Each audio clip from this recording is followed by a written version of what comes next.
bold. In 2009, he said, let's give out licenses and let people self-organize. And I've talked to him about this. He said, oh, there'll be 50 people who do it annually, and they'll rent out auditoriums and show my videos. He didn't anticipate fully that people wanted to curate their own speakers. And now TEDx, there are 15,000 TEDx licenses around the world.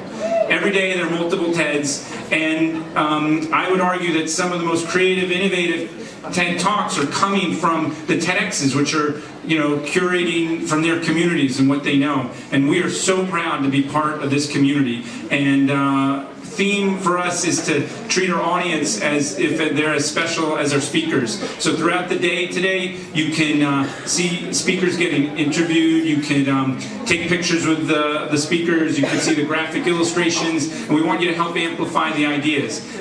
So have fun today. I'd like to introduce you to Chris, who has a few things to say, and then our two co-hosts, two awesome millennials, are going to introduce all the speakers in this block. Ladies and gentlemen, Chris Anderson.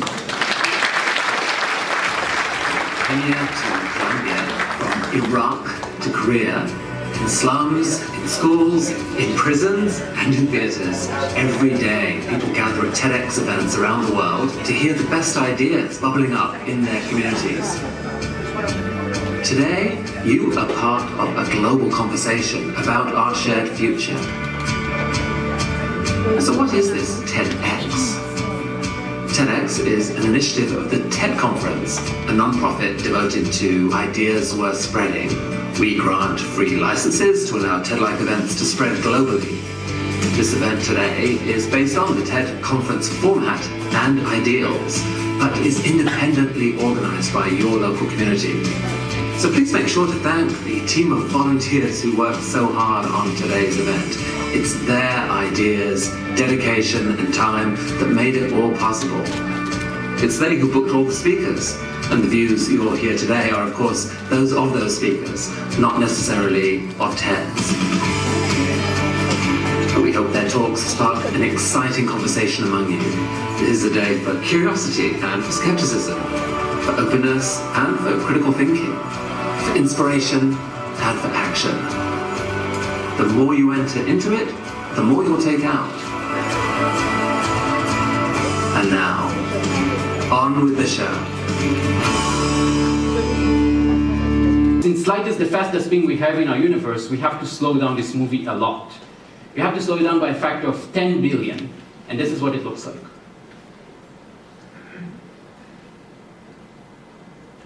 And during the time the movie is playing, light is bouncing around between the Earth and the Moon more than 5 times. And then there are these two, the lab notebook and the timer. The lab notebook allows you to write things down and collect your observations, while the timer allows you to control exactly how long you spend on each step of your recipe. Now, this is important because you see, when you're in the lab, you're wearing gloves. You're wearing gloves all the time, and you're using your hands to control what happens, to do every step of the experiment. Now, I showed you how Darwin is helpful to take notes and help scientists in the lab do their job more reproducibly. But you see, Darwin is really good at giving you small amounts of information when you need it. But for larger volumes, we needed something else. The ideal there would be to be able to see this data emerge right from the laboratory, right in the physical space where you generated it. The problem is that the vast majority of data that we deal with today is in digital form. When I put this device on my head, I have the ability to see data directly on the equipment. Let me show you what that looks like.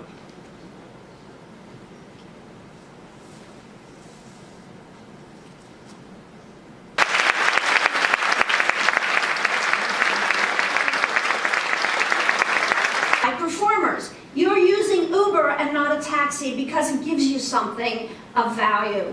Do the same with healthcare. I really want you to give instant feedback. You do that on Uber, right? They don't own, you rate the driver rates you. It happens right away. Say, doctor, I don't feel good in your practice. I'm not having a good experience. Or nurse, I feel vulnerable. I feel unsafe on your unit. Share your story.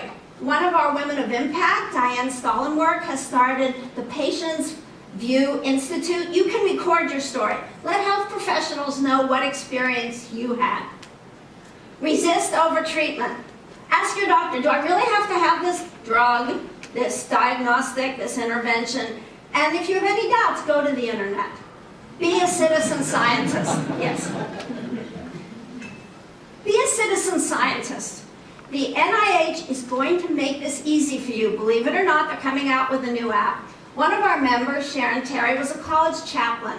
She had 2 children born with a rare genetic disease. She went to the bench, she discovered the gene, she patented the gene, she set up a DNA bank.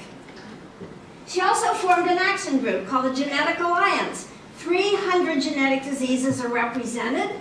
They passed legislation banning discrimination on the basis of genetic disease. And lastly, fight waste. We all have to fight waste. Think of all those good things we could buy and the population health that would result. One of our members, Dr. Vivian Lee, you might have heard about her last week. She was on NPR. She said, why am I spending $300 and more for an EpiPen? I can buy an EpiKit for $10. My nurses can fill a syringe. She saved her system $35,000, but what if that spread around the country? All of us acting together, we'd create ripples, and the ripples would become waves, and the waves would become a tsunami. And lastly, for all of us, men and women, fight inequity. Why should women get 20% less in the same position for the same amount of time as men do, and be unrepresented in all of the decision-making bodies? So we gave you some ideas, give us some ideas. It's not a utopian dream. We can have an Uber-inspired healthcare system, but it has to be retail. I need all of you and everyone else listening to this TED Talk to help us. Thank you.